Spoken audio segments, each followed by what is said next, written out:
যুক্তরাষ্ট্রের president Donald Trump শুক্রবার ভোরে হোয়াইট হাউসের ওভাল অফিসে পাকিস্তানের প্রধানমন্ত্রী শাহবাজ শরীফ ও সেনাপ্রধান আসিম মুনিরের সঙ্গে বৈঠক করেছেন।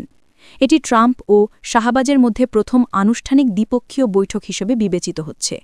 বৈঠকটি আন্তর্জাতিক ও আঞ্চলিক পরিস্থিতি নিয়ে আলোচনা এবং দুই দেশের মধ্যে কূটনৈতিক সম্পর্ক আরও উষ্ণ করার লক্ষ্যে অনুষ্ঠিত হয়েছে। বৈঠক শুরু হওয়ার কথা ছিল ওয়াশিংটন সময় গতকাল বৃহস্পতিবার বিকেল 4:30 পাকিস্তান সময় দিবাগত রাত 1:30।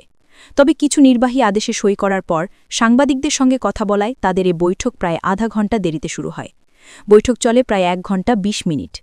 এর মূল উদ্দেশ্য ছিল পাকিস্তান যুক্তরাষ্ট্র সম্পর্ক শক্তিশালী করা এবং আঞ্চলিক নিরাপত্তা ও বৈশ্বিক পরিস্থিতি নিয়ে আলোচনা করা।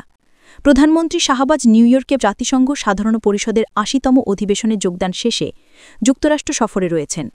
প্রধানমন্ত্রী শাহবাজ ও সেনাপ্রধান আসিম মুনিরের সঙ্গে বৈঠকে ট্রাম্পের পাশে উপস্থিত ছিলেন যুক্তরাষ্ট্রের ভাইস প্রেসিডেন্ট জেডি ভ্যান্স ও পররাষ্ট্রমন্ত্রী মার্কো রুবিও।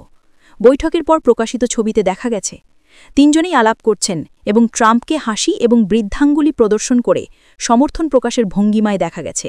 তবে গণমাধ্যমকে বৈঠকে প্রবেশের অনুমতি দেওয়া হয়নি। হোয়াইট হাউসে বৈঠক প্রায় 1 ঘণ্টা 20 মিনিট চলে।